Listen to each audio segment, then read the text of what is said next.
کہ اللہ رب العزت نے اپنی آسمانی کتابوں میں یہ اتارا ہے۔ اللہ پاک نے فرمایا من ارادنا اردنا ہو، اگر نیت، ارادہ اور طلب صدق سے بھر جائے، اس سے غیر نکل جائے، اللہ کے سوا کوئی اور خیال بھی آپ کی طلب اور ارادے میں نہ رہے، نیت میں نہ رہے، تو اس کا اجر کیا ہے؟ اجر سنیے، اللہ پاک فرماتے ہیں اپنی کتب میں، جو آسمانی کتب زمین پر انبیاء پہ نازل کی، فرمایا من ارادنا اردنا ہو۔ اللہ پاک نے فرمایا جو ہمارا ارادہ کرتا ہے ہم اس کا ارادہ کر لیتے ہیں، جو ہماری طرف دھیان کرتا ہے ہم اس بندے کی طرف دھیان کر لیتے ہیں، جو ہماری طرف چہرہ کرتا ہے ہم اپنا مکھڑا اس بندے کی طرف کر لیتے ہیں۔ وَمَنْ أَرَادَ مِنَّا أَعْطَيْنَاهُ، اور جو ہم سے کسی شے کا ارادہ کرتا ہے ہم اسے وہ شے عطا کر دیتے ہیں۔ لوگوں، دو چیزوں میں بڑا فرق ہے۔ فرمایا جو ہم سے کوئی شے مانگتا ہے، کسی شے کا ارادہ کرتا ہے ہم سے، تو ہم اسے وہ شے عطا کر دیتے ہیں، اور جو ہم سے کوئی شے نہیں مانگتا، ہم سے ہم ہی کو مانگتا ہے، ہمارا ارادہ کرتا ہے، تو اس کی جزا کیا ہے؟ پھر ہم اس کا ارادہ کرتے ہیں۔ اور فرمایا وَمَنِ اکْتَفَى بِنَا، جو ہم پر توکل کرے اور ہمیں کافی جانے، جو بندہ ہو کر مجھے رب کو کافی جانے، کُنَّا لَهُ وَمَا لَنَا، ہم اس کے لیے ہو جاتے ہیں، اور جو کچھ میری قدرت میں ہے سب اس کے لیے کر دیتا ہوں۔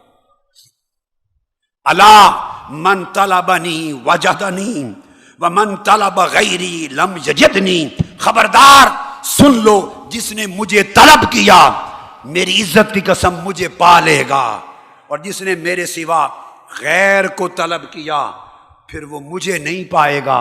وہ جس شے کو طلب کرے گا وہی شے ملے گی۔ جس نے مجھے طلب کرنا ہے پھر وہ ہر شے کو بھول کر اپنے دل کا رخ فقط مولا کے مکھڑے کی طرف کر لے۔ جو نعمتوں پر شکر کے ساتھ اللہ کو طلب کرتا ہے، اللہ نعمتوں کو زیادہ کرتے ہوئے اس کی طرف متوجہ ہوتا ہے۔ جو دعا کے ساتھ اللہ کو طلب کرتا ہے، اللہ اجابت کے ساتھ، وہ بندہ اللہ کو اجابت کے حال میں پاتا ہے۔ جو توکل کے ساتھ اللہ کو طلب کرتا ہے، اللہ اس کے لیے کافی ہو جاتا ہے۔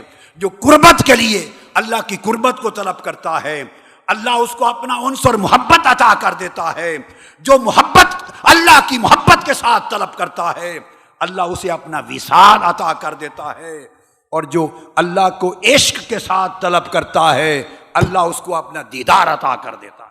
یہ حضرت باعزید بسطامی سے بھی منقول ہے، حضرت ابراہیم بن ادہم سے بھی منقول ہے، اور ایک اور روایت بھی ہے کہ مصر میں اولیاء کبار، بڑے اکابر اولیاء میں سے ایک ولی اللہ تھے، ان کا پورا جسم مرض زدہ تھا، سر سے پاؤں تک زخم خوردہ تھے، زخمی زخم تھے پورے جسم پر، ٹیسیں اٹھتی تھی، تکلیف ہوتی تھی، دیکھا نہیں جاتا تھا اس تکلیف میں۔ اس ولی اللہ کے خدام نے آ کے کہا، انہیں کہا جاتا تھا کہ یہ اسم اعظم جانتے ہیں، فقیل لہ لو دعوت باسمہ الاعظم ان یکشف عنک ھذا البلاء، آپ اللہ کے اتنے برگزیدہ ولی ہیں، اللہ نے آپ کو اسم اعظم دے رکھا ہے، آپ اسم اعظم سے اللہ کو پکاریں اور دعا کر دیں تاکہ اللہ تعالیٰ آپ کی تکلیف کو دور کر دے۔ دعا کریں اسم اعظم سے تاکہ آپ کی مرض چلی جائے، تکلیف چلی جائے۔ اب دیکھیے صدق کے محبت کیا ہے۔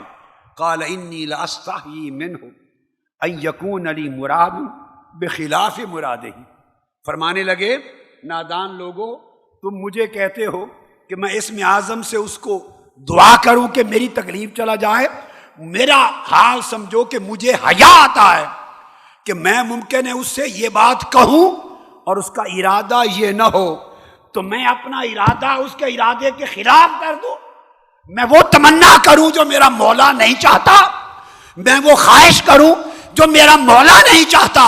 لہذا مجھے 100 تکلیفیں قبول ہیں مگر میری راحت اس میں ہے کہ میں وہی چاہوں جو میرا خدا چاہتا ہے۔ حضرت فضیل ابن عیاض دعا کرتے ہیں میرے مولا اگر تیرا ارادہ بنے قیامت کے دن مجھے دوزخ میں ڈالنے کا، یہ کون کہہ رہا ہے؟ حضرت فضیل ابن عیاض کہہ رہے ہیں اگر قیامت کے دن تیرا فیصلہ اور ارادہ ہو مجھے دوزخ میں پھینکنے کا اور تجھے مجھے دوزخ میں پھینک دے میرے مولا میں تیرے ارادے کے خلاف کچھ عرض نہیں کرتا، اتنی التجا ہے تو چاہے مجھے دوزخ میں پھینکنا بے شک پھینک، التجا یہ ہے کہ دوزخ میں بھی جاؤں تو میرے دل سے تیرا عشق نہ نکلے، میرے دل سے تیری محبت خالی نہ ہو، دوزخ کا فیصلہ کر تیری مرضی مگر میرے دل سے اپنی محبت سے خالی نہ کرنا۔ یہ فضیل ابن عیاض کی دعا ہے۔